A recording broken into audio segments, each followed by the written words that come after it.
We are a consortium of 5. That is FANRPAN, which is leading the health and nutrition issues. And then we also have University of Nairobi doing the breeding together with Calro.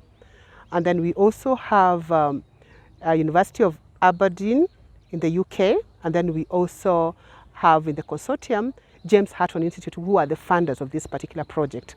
So this project is basically, we call it Ziron Pulse. And our aim is to upscale the consumption of this iron and zinc pulses or beans in Africa, especially in the rural population, because we want to make sure that these beans are consumed in the population. And why are we concerned about these beans? It's because we have realized that we have a problem of zinc and iron in this country, and we had to get ways of trying to address this zinc and iron, because zinc and iron have been found to be contributing to the problem of stunting in this country. And those ones who know stunting is a chronic malnutrition. And we have a window of opportunity, which is, in nutrition, we call it the first 1,000 days. So from the time the baby is consumed to about 2 years, that's the time to try and do something to address these issues. But once you miss that one, then you have lost it. So we are looking at pregnant mothers, we are looking at breastfeeding mothers, and we are also looking at children, especially the ones who are under 5. So that now we make sure that when the woman conceives, she has sufficient amounts of iron and zinc in her body, her fetus gets sufficient amount of iron and zinc, and when the baby is born, they are of good nutritional status. And when after 6 months, when we start giving these children complementary feeding, we start giving them foods which are high in iron and zinc. And we have chosen beans because beans are highly consumed, and they're very versatile, very cheap, and they are easily available compared to the other things. And we find that it's a more sustainable way of addressing this issue of micronutrient malnutrition, the iron and zinc. And we actually call it hidden hunger, because you can be full, you've eaten, you're full, but you still are hungry because you don't have the iron and zinc. Why have we come up with beans? Beans is like a whole meal to the family.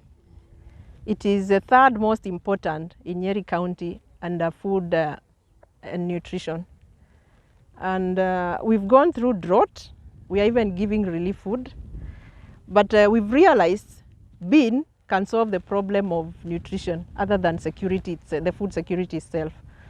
The bean that we are promoting is high in zinc and iron.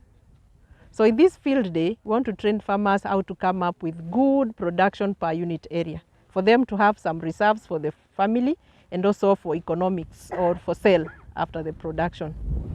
In the first time wakati tulilima, nilipanda wairimu dwarf. Kutoka wairimu dwarf ilikuwa mzuri sana wairimu dwarf. Na pia nikapata na nikauzia watu wengi sana hapa in my area. Then kutoka hiyo nilipanda maharagwe inaitwa, I think this is nyota if I'm not wrong. Nilikuwa nimekuja naye leo. Nilipanda hii last season na ndio nilivuna hiyo 70 kgs. You can see how it is strong. Haikupata maji. In fact hata sikupiga, nilinyunyizia dawa tu mara ya kwanza ya kwekwe. Ya kwekwe tu ndio nilipiga. Sikupiga fertilizer ama fori ama nini, juu hakukuwa na nini. Sikuwa na mvua na sikuwa na maji na hakukuwa na mvua. So hii unaona venye iko sawa. Na ni mnono kabisa. Hii ndio nilitoa 70 kgs. So nyota nimeona ikifanya vizuri pia hapa. Nilikuwa nimefanya practice ya kupanda yellow bean. Yellow bean haikuwa mzuri, lakini wairimu dwarf ilikuwa mzuri, although nilimaliza. So I expect this time round nitajaribu kupanda either angaza ama hizo zingine tunasoma siku ya leo. Hii maharagwe kwa kupika inaiva haraka sana. Iko na katesti kengine kazuri sana huko ndani. Unasikia ni kama ulikuwa umeweka hiyo chakula tu nyama ukatoa. The work of FANRPAN is to deal with nutrition, health issues, and also policy, because this is the area where we are strong in. And then before we came to promote these beans, we first of all did a formative research. And this research was carried out in 3 counties, that is in Kiambu, Meru, and Nyeri. And we realized we wanted to find out what are some of the barriers or the gaps that are there in bean consumption.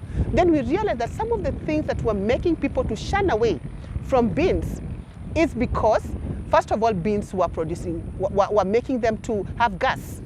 And when you have gas, you not want to eat those beans again.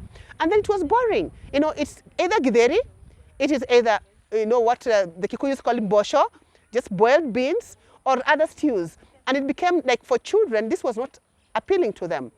Then we came up with recipes together with Calro. We have more than 40 recipes that we came up with, and we have tried them. So we realized that we can make beans in such a way that it can appeal to the modern man. Because you see, yes, we are saying that we want these children, for example, who are at risk of getting micronutrient deficiencies of zinc and iron to consume these beans. But if we just give them boiled beans and githeri, they will not eat. But what if we come up with recipes? For example, you make a kebab out of beans. That will definitely go with the children. If you make mandazis, you make donuts, you make bread, you make cakes, you make biscuits, you know, cookies, name it all. We have all this. So you can imagine packing for your child that. They will eat beans, they will get their iron and zinc, and they will be very happy. So we want to make sure that we promote the adoption and consumption of these beans in Africa, because this is where we have the problem of stunting. We had several recipes, but we chose a few which we were able to manage with the time we had, and also the ones that are not very complicated, so that the farmers can easily adopt. Because if you demonstrate to them something which is very complicated, they find it difficult to adopt. But we make sure we've shown them something that is easy to do, something that they can be happy about, and somebody that they will like, and something that they will like, so that even they will not find it difficult testing it or trying it. Done nine recipes, different ones. Some of the chapatis, we have 3 types of beans flour which we have used: the nyota bean, the KK15, and the cat bean 1. Those are the ones we've done the chapatis and the donut with. But the others, the bean recipes, the real bean recipes, the boiled beans, we've done just the nyota beans. We've done value addition because we've realized that people take beans to be a poor man's diet. So they take it to be a very low diet, and if somebody finds you eating beans or githeri, they associate you with poverty. So we've come up with such recipes so that the farmers can appreciate the value of beans and be able to incorporate them in their meals.